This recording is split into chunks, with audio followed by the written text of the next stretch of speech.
Actually இங்கே வந்து video எடுக்கிற வரைக்கும் ரொம்ப அமைதியாக தான் இருந்துச்சு. நான் பேச ஆரம்பித்தோடனே தான் இந்த மாதிரி பயங்கர சத்தமாக மியூசிக் வருது. ஸோ இந்த வீடியோவில் ரொம்ப டிஸ்டர்பிங்காக இருந்துச்சுன்னா அதுக்கு நான் பொறுப்பு இல்லை. எமோஷ்னல் இன்டெலிஜென்ஸ் எல்லாருக்கும் தெரிஞ்ச வார்த்தை தான். ஆனால் ஒருத்தங்க நடந்துக்கிற விதத்துலேருந்து அவங்கக்கிட்ட ஆக்சுவலாக அந்த இமோஷ்னல் இன்டெலிஜென்ஸ் இருக்குதுன்னு எந்தெந்த ஹேபிட்ஸ் எல்லாம் வெளிக்காட்டும். இன்றைக்கி அந்த லிஸ்ட்டு தான் உங்களோட ஷேர் பண்ணலான்னு இருக்கேன். பார்க்கலாம். நம்பர் 1, ஏதாவது ஒரு ஹீட்டடான ஒரு ஆர்கியூமெண்ட்டில் இருக்கீங்க, கொஞ்சம் டென்ஷனாக போயிட்டுருக்கு அப்படின்னாலும் என்ன சொன்னாலும் உடனே ரெஸ்பாண்ட் பண்ணாமல் சின்னதாக ஒரு பாஸ் எடுத்து யோசித்து உங்கள் இமோஷன்ஸ் ஓவர் ரூல் பண்ணாமல் நீங்கள் நிதானமாக ரெஸ்பாண்ட் பண்ணுறது, அந்த சின்ன பாஸ் தான் அங்கே பவர். ஸோ அந்த பவர் உங்கள் கையில் இருக்கிற வரைக்கும் that's a sign of emotional intelligence. Number 2, ஒருத்தங்க பேசும் பொழுது அவங்க எப்படா பேசி முடிப்பாங்க, நம்மளோட ரெஸ்பான்ஸை கொடுக்கணும் அப்படின்னு அவசரப்படாமல் அவங்க பேசி முடிக்கிற வரைக்கும் பொறுமையாக காத்துட்டு இருந்து அதுக்கப்புறம் உங்களோட ஆன்சர் கொடுக்கறதும், அதுக்கப்புறம் அவங்க பேசும்பொழுது முழுமையாக கவனிக்கிறதும், இது ரெண்டுமே it's a sign of emotional intelligence தான். நான் இதை ரொம்ப கான்ஷியஸாக ப்ராக்டிஸ் பண்ணணும்னு நினைப்பேன். இப்போ யாராவது பேசுகிறாங்க அப்படின்னா நம்ம ஏதாவது ஃபோன் பார்க்குறதோ இல்லை நம்மளோட வேலையை செஞ்சுக்கிட்டே இருக்கும் பொழுது ஓகே நீங்கள் சொல்லுங்கள் நான் கேட்டுட்டு தான் இருக்கேன் அப்படின்னு நான் எங்கள் அம்மா பேசும்பொழுது அடிக்கடி இந்த மாதிரி பண்ணுவேன். நீங்கள் சொல்லுங்கள், நீங்கள் பேசுங்க, நான் கேட்டுட்டு தான் இருக்கேன் அப்படின்னு நான் சொல்லுவேன். பட் இந்த மாதிரி விஷயங்கள் எல்லாம் ரீட் பண்ணும்பொழுது அப்படி செய்யக்கூடாது. நம்ம கான்ஷியஸாக ஒருத்தவங்க பேசும்பொழுது அதை மட்டும்தான் கவனிக்கணும் அப்படின்னு நானே எனக்கு சொல்லிப்பேன். So remember, this is a beautiful sign of emotional intelligence. Number 3, you are very curious about yourself. ஏதாவது ஒரு பிரச்சனை உங்களை ரொம்ப பாதிக்குது அப்படின்னா, யாராவது உங்களை ஹர்ட் பண்ணியிருக்காங்க அப்படின்னா, ஏன் அவங்க அப்படி நடந்துக்கிட்டாங்க, எதனால் அவங்க அந்த மாதிரி செஞ்சாங்க அப்படின்ற குவெஸ்டன்ஸ் உங்கள் மைண்டில் இருக்கும், எல்லார்கிட்டையும் அது இருக்கும். அதை தாண்டி இந்த விஷயம் என்னை ஏன் இவ்வளோ பாதிக்குது, எனக்கு ஏன் இவ்வளோ கோவம் வருது, என்கிட்ட என்னென்ன விஷயங்கள் நான் திருத்திக்கணும், நான் கரெக்ட் பண்ணிக்கணும் அப்படின்ற அந்த க்யூரியாசிட்டி ஒரு டிஃப்ரெண்ட்டான ஒரு ஆங்கிள் தான். That's a sign of emotional intelligence. அதே மாதிரி யாராவது ஒரு விஷயம் பேசுகிறாங்க, பட் அதை பற்றி உங்களுக்கு அவ்வளோ நாலேஜ் இல்லை அப்படின்னாலும், எனக்கு தெரியாது, இதை பற்றி எனக்கு அந்தளவுக்கு எனக்கு ஒரு நாலேஜ் கிடையாது, இந்த விஷயம்லாம் நான் கேள்விப்படலை அப்படின்றத ஓப்பனாக அக்செப்ட் பண்ணுறதுலையும் உங்களுக்கு எந்த ஒரு பிரச்சனையும் கிடையாது. நம்ம தெரியாது ஆர் இதை பற்றி சாரி நான் கவனிக்கல, நான் மிஸ் பண்ணிட்டேன் அப்படின்னு சொல்கிறனால எங்கே நம்மளை வந்து கம்மியாக வேல்யூ பண்ணிடுவாங்களோ அப்படின்ற பயம்லாம் உங்களுக்கு இருக்காது. நம்பர் 4, ஏதாவது ஒரு விஷயம் உங்களை ஹர்ட் பண்ணியிருக்கு, சில கசப்பான அனுபவங்கள் இருந்திருக்கு அப்படின்னா அதை ஃபர்கிவ் பண்ண ட்ரை பண்ணுவீங்க. மறப்பீங்க அப்படின்னு சொல்ல முடியாது, but you will be able to move on. அதையே ஓவர் திங்க் பண்ணுறதோ மறுபடியும் ரீப்ளே பண்ணுறதோ அது இருக்காது.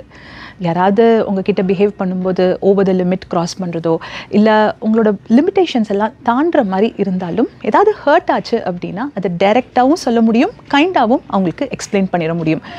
நம்ம சொன்னால் அவங்க என்ன நினைப்பாங்க, ஸோ அதை நினச்சி உங்களையே நீங்கள் ஹர்ட் பண்ணிக்கிறது அதெல்லாம் இருக்காது. நெக்ஸ்ட் பாயிண்ட், நீங்கள் ஒரு இடத்துல இருக்கீங்க அப்படின்னா உங்களை சுற்றி மக்கள் இருக்கும் பொழுது கம்ஃபர்டபுளாக ஃபீல் பண்ணுவாங்க. இப்போது ஒரு சில பேர் வந்து அவங்களோட பேசும்பொழுது ஏதோ ஒரு பயம் இருக்கும். பயம்னா ஒரு சின்ன தயக்கம், நம்மளாவே இருக்க முடியாது, ஃப்ரீயாகவே பேச முடியாது, கொஞ்சம் ஸ்ட்ரெஸ்ஃபுல்லாக இருக்கும் அந்த environment, maybe negative vibes. But emotional இன்டெலிஜென்ட்டாக இருக்கிறவங்க ஒரு கம்ஃபர்டபுளான என்விரான்மெண்ட்டை மெயின்டைன் பண்ணுவாங்க. yet they'll be authentic. Next sign, எல்லாத்துலேயுமே நம்ம ஜெயிக்கணும் ஆர் எல்லா பிரச்சனைக்குள்ளேயும் நம்ம தலையை விடணும் அப்படின்னு நம்ம நினைக்கவே மாட்டோம். நம்மளுக்கு ஜெயிக்கிறத விட நிம்மதி ஒரு இம்பார்ட்டண்ட்டான ஃபேக்டர் தான். You will choose your battles. எந்தெந்த பிரச்சனை முக்கியமோ அதை மட்டும்தான் நீங்கள் பார்ட்டிசிபேட் பண்ணுவீங்க. எல்லாத்துலேயும் போய் நம்ம தலையை கொடுக்க மாட்டோம். அதே நேரத்தில் யாருக்காவது ஒரு ஹெல்ப் வேணும் அப்படின்னாலும் அவங்க கேட்காமலேயே உங்களால் என்ன முடியுமோ அதையும் நீங்கள் செய்வீங்க. ஸோ அந்த ஒரு ப்ரோஆக்டிவ் ஆட்டிடியூடும் உங்ககிட்ட இருக்கும். உங்களை அஃபெக்ட் பண்ணுற மாதிரி ஏதாவது சிச்சுவேஷன்ஸ் நடந்துச்சு, உங்களுக்கு ரொம்ப கஷ்டமான சிச்சுவேஷன்ஸ் நீங்கள் கோ த்ரூ பண்ணும் பொழுது உங்களுக்குள்ளே இருக்கிற அந்த ஃபீலிங்ஸ், அது கவலையாக இருக்கலாம், இல்லை கண்ணீராக இருக்கலாம், இல்லை கோவமாக இருக்கலாம், சரியான முறையில் உங்களால் வெளிக்காட்ட முடியும். சரி, நம்ம இமோஷன்ஸ் எல்லாம் காட்டக்கூடாது, அது மற்றவங்க அதை வீக்னஸாக பார்த்துருவாங்க அப்படின்ற எந்த பயமும் இருக்காது. இமோஷன்ஸை சரியாக காட்டுறது ஒரு சைன் ஆஃப் மெச்சூரிட்டின்னு தான் நீங்கள் நினைப்பீங்க. ஒரு குரூப் ஆஃப் ஃப்ரெண்ட்ஸோடு நீங்கள் பேசிகிட்டு இருக்கும் பொழுது உங்கள் ஃப்ரெண்ட் அவங்க லைஃப்பில் கோ த்ரூ பண்ணுற பிரச்சனையை அவங்க கூட ஷேர் பண்ணுறாங்கன்னா அதை உங்களால் ரொம்ப டீப்பராக புரிஞ்சிக்கவும் முடியும். அதே நேரத்தில் இம்மீடியட்டாக இதுதான் செய்யணும், இப்படி தான் இருக்கணும் அப்படின்னு அட்வைஸும் கொடுக்க மாட்டீங்க. அண்ட் இதெல்லாம் ஒரு பிரச்சனையே இல்லை அப்படின்னு இன்வேலிடேட்டும் பண்ண மாட்டீங்க. ஸோ இது ரெண்டுமே இல்லாமல் அவங்கள ரொம்ப டீப்பராக அண்டர்ஸ்டாண்ட் பண்ணிப்பீங்க. நல்லா பேசுகிறவங்க திடீர்னு அமைதியாயிட்டா கூட அந்த டிஃப்ரென்ஸ் கூட உங்களால் ஸ்பாட் பண்ண முடியும். அதே நேரத்தில் யாராவது ஃபேக்காக பிஹேவ் பண்ணுறாங்கன்னா அதையும் உங்களால் கண்டுபிடிக்க முடியும்.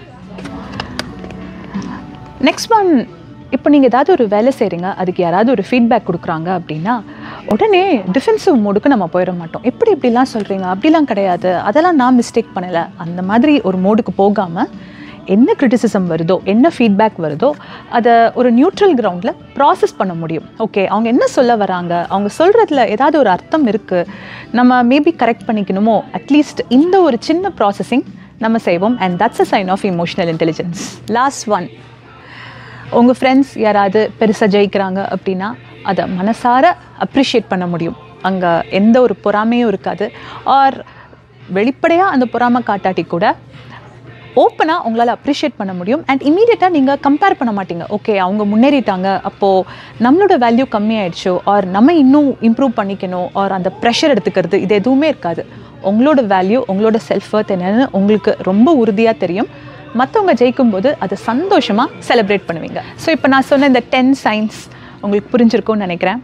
ஸோ இதெல்லாம் ஒருத்தவங்க வெளிக்காட்டினாங்கன்னா அவங்க இமோஷ்னலி இன்டெலிஜென்ட் அப்படின்னு நம்ம புரிஞ்சிக்கலாம்.